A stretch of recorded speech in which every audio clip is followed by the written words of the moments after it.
Comment réduire la consommation effrénée de matières premières tout en maintenant une certaine croissance? À la HESSO Valais, on sensibilise les étudiants à une nouvelle forme d'économie qui entend relever ce défi.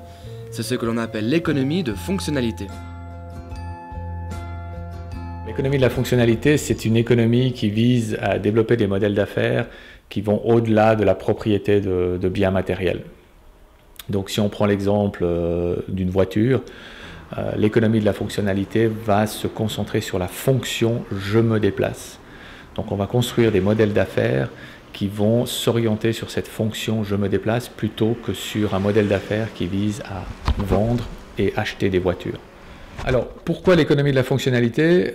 Tout d'abord, c'est clair, c'est lié en lien aux objectifs de développement durable, parce que si on travaille sur la fonctionnalité, on va essayer de réduire la consommation de matériel, réduire la possession de voitures, par exemple.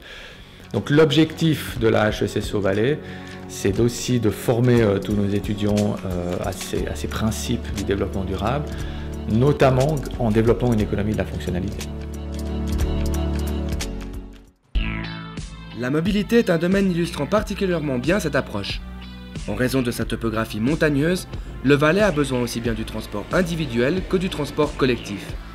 L'un des objectifs du canton est ainsi d'assurer une bonne complémentarité entre les différentes offres de transport.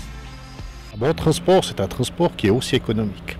De notre pays, on a un fort pouvoir d'achat, tout le monde profite et s'offre une mobilité souvent luxueuse au-dessus de ses moyens. Ce qu'il faut essayer de faire, c'est le travail des pouvoirs publics, qu'il s'agisse de cantons, de communes ou de la Confédération, d'inciter les gens à utiliser le mode de transport le mieux adapté à leurs besoins. Et cela passe par des alternatives de mobilité plus économes, plus efficaces et donc plus durables. Le Conseil d'État souhaite qu'on utilise mieux les ressources pour être plus économe. Donc ce n'est pas réduire la mobilité des collaborateurs de l'État, c'est les aider à faire le bon choix au bon moment. Pour aller en séance à Zurich, qu'on est à Sion ou à Viège, il est absurde de le faire en voiture. Il faut y aller en train. Mobilité est une excellente réponse. Quand on a des véhicules de service qui sont beaucoup utilisés mais qui font peu de kilomètres, probablement d'avoir une voiture mobilité, c'est-à-dire la carte qui permet d'en disposer au sein d'un service ou d'une section, c'est bien plus efficace que d'avoir des voitures qui roulent moins de 3000 km par année.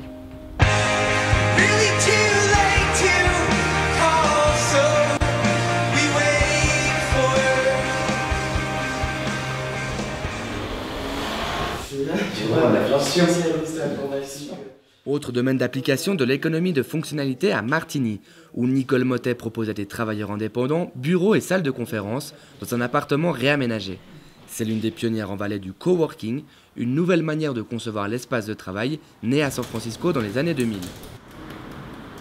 J'ai eu envie d'une autre forme de travail où je peux mettre en avant les valeurs auxquelles je crois, qui sont des valeurs de partage, de stimulation, de collaboration, de respect, etc.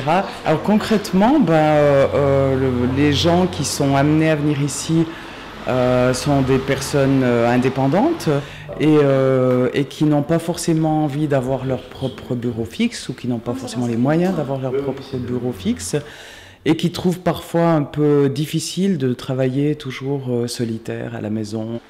Les bénéfices de l'économie de fonctionnalité sont donc sociaux, économiques, mais aussi environnementaux.